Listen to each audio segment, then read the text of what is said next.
বিসমিল্লাহির রহমানির রহিম। আসসালামু আলাইকুম ওয়া রাহমাতুল্লাহি ওয়া বারাকাতুহু। আজকে দেশ ও দেশ ও জাতির উদ্দেশ্যে কিছু কথা বলবো। সেটা হলো যে মেজর ডালিম, যে আজকে মেজর ডালিমকে দেখানো হচ্ছে এবং এই মেজর ডালিম আসলে কি উনি মেজর ডালিম কিনা আমার মনে হয় সন্দেহ হচ্ছে উনি মেজর ডালিম না। কারণ উনি যদি মেজর ডালিম হতো তাহলে একটা মানুষের কিন্তু বয়স এবং শরীরের গঠন দেখলে বোঝা যায় যে আসলে উনি সত্য কিনা সেটা। কারণ আজকে দেখেন মেজর ডালিম 1971 সালে যদি হিসাব করেন তখন তার বয়স যদি 30ও হয়, তাহলে বর্তমান 30 আর হইল বর্তমান 54 বছর 53 বছর পার হয়েছে, দেশ স্বাধীন হয়েছে। সেই অনুসারে তার বয়স হয় 83 থেকে 84 বছর। তো এখন এই 83 থেকে 84 বছরের একটা মানুষের শরীরের গঠন আর 60-65 বছর বা 70 বছরের একটা মানুষের গঠনে কিন্তু আলাদা বোঝা যায়। তো তার এই শরীর গঠন এটি স্পষ্ট বোঝা যাচ্ছে যে উনি সঠিক না, এটা মেজর ডালিম না, এটা অন্য কেউ, একটা সাজানো হয়েছে। দেশের মানুষকে বোকা বানানোর জন্য এটা করা হয়েছে আসলে। কারণ 80-র উপরে একটা মানুষের বয়সে হলে সেই মানুষের শরীরের গঠন কীরকম থাকে এটা মানুষ আশা করি বুঝতে পারে। আর বর্তমান যে মেজর ডালিমকে দেখানো হচ্ছে সেই ডালিমের শরীর গঠন দেখে স্পষ্টভাবে বোঝা যায় যে এটা মেজর ডালিম না। এখানে মিথ্যে ষড়যন্ত্র করা হচ্ছে, মানুষকে মিথ্যে বোঝানো হচ্ছে। আবারও সেই পাকিস্তানি দোসর দালালদের একটি চক্র কাজ করছে এই দেশের বিরুদ্ধে, এটাই প্রমাণ হলো। কারণ 80 বছরের একটা মানুষের শরীর গঠন এত উন্নত হতে পারে না। কারণ যে মেজর ডালিমকে আজকে দেখানো হচ্ছে সেই লাইভে, সেই মেজর ডালিমের শরীর গঠন যদি দেখেন আপনি, তাহলে স্পষ্টই বোঝা যাচ্ছে যে এটা একটা ষড়যন্ত্র। এখানে মানুষকে মিথ্যে ভুল বোঝানো হচ্ছে। তারপরে দেখেন আরেকটা, গত পরশুদিন দেখলাম যে রাফি ফিরে আসছে, উনি মারা যাননি। তো এই যে মানুষে জনগণকে, ছাত্র জনতাকে ভুল বোঝানো হয়েছে, যে হত্যাগুলা দেখানো হয়েছে, যে আওয়ামী লীগ সরকার তাদেরকে হত্যা করা হয়েছে, নিরীহ ছাত্রদেরকে হত্যা করছে, যে এগুলো দেখানো হয়েছে ভুল। তো এই ভুলগুলো দেখিয়ে মানুষকে ক্ষিপ্ত করে সাধারণ জনগণকে উস্কানি দিয়ে এই আন্দোলনে নামিয়েছিল কারা? এই দেশের পাকিস্তানি দোসররা। এটা স্পষ্ট হয়ে গেছে যে পাকিস্তানি দালাল নবাব মির্জাপুর ও পাকিস্তানের দোসর বংশধররাই দেশটাকে এইভাবে অবৈধভাবে দখল করার জন্যই একটি নির্বাচিত সরকারকে উৎখাত করেছে এবং দেশের মানুষকে অশান্তিতে ফেলার জন্য, দেশটাকে লুটপাট করে খাওয়ার জন্য এই পায়তারা করছে। তাই আশা করি দেশের মানুষ আপনারা আমার কথাগুলো বিবেচনা করবেন এবং চিন্তাধারা করবেন যে আসলেও কি এটা মেধার আন্দোলন ছিল, কোঠার মেধার আন্দোলন ছিল, না ক্ষমতা দখল করার জন্য, লুটপাট করার জন্য এই আন্দোলন ছিল। কারণ যদি লুটপাট করার জন্য এই আন্দোলন নাই হইতো, পাকিস্তানের দোসররা যদি তাদের সেই পাকিস্তানি বংশধরের যে আছে রাজাকার যে এদেশে আছে সেই জানান দেওয়ার জন্যই যদি না হতো, তাহলে তারা গণভবনে এভাবে লুটপাট করতো না, চুরি করতো না। কারণ আমরা গণভবনে কোনো সত্যিকারী আন্দোলনকারীকে দেখতে পাইনি। আমরা দেখতে পাচ্ছি কি কতগুলো চোর বাটপার যারা চুরি করতেছে, লুটপাট করে জিনিসপত্র নিয়ে যাচ্ছিল। কারণ এগুলো তো রাষ্ট্রের সম্পদ, এগুলো কারোর সম্পদ না। এগুলো রাষ্ট্রের সম্পদ। রাষ্ট্রের সম্পদ যারা চুরি করে, লুটপাট করে, তারা কখনোই রাষ্ট্রের মঙ্গলকারী ব্যক্তি হতে পারে না। এরপরে রাপি গত পরশুদিন তার একটা সাক্ষাৎকার দেখলাম যে উনি মারা যান নাই। তাহলে এইভাবেই তারা এই দুষ্কৃতীদেরকে ভাড়া করে মৃত্যু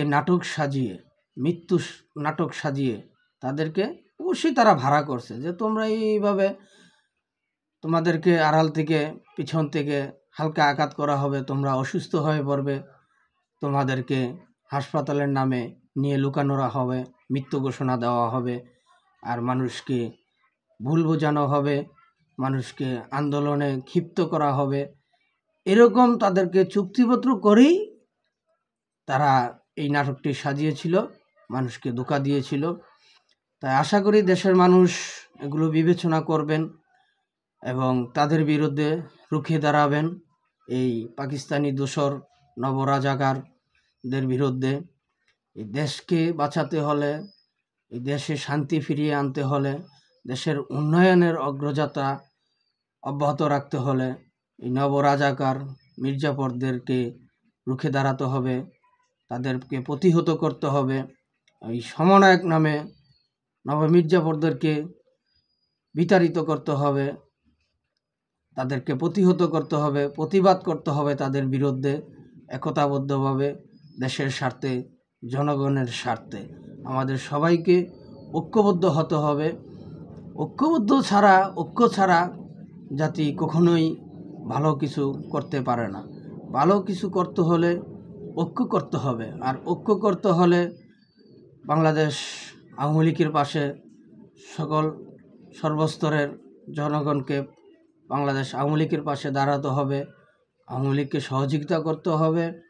এবং আওয়ামী লীগের পাশে যদি আপনারা সর্বস্তরের জনগণ দাঁড়ান, অবশ্যই আওয়ামী লীগ এর প্রতিবাদ করতে সুযোগ পাবে, এই নবরাজাকারদেরকে এই দেশ থেকে উৎখাত করতে সক্ষম হবে।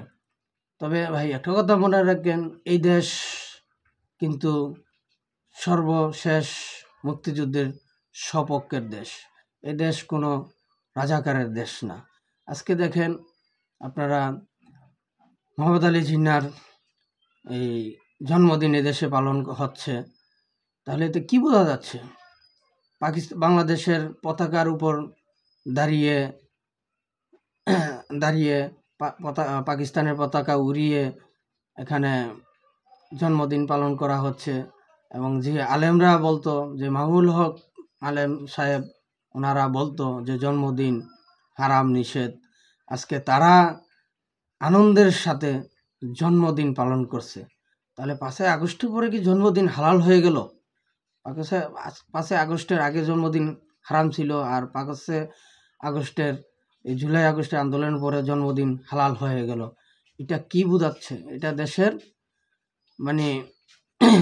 দেশের মানুষকে, জনগণকে একটা ধোঁকা দেওয়া হচ্ছে, ষড়যন্ত্র করা হচ্ছে, ইসলামের অপব্যবহার করা হচ্ছে, ইসলামের দোহাই দিয়ে এই দেশের শান্তিপ্রিয় মুসলমানদের ঈমান নষ্ট করার একটা পায়তারা করা চলছে।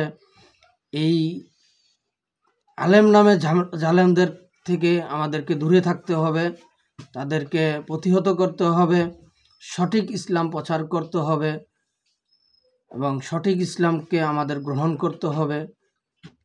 আমরা আল্লাহর বান্দা, নবীর উম্মত, এটাই আমাদের সবচেয়ে বড় পরিচয়।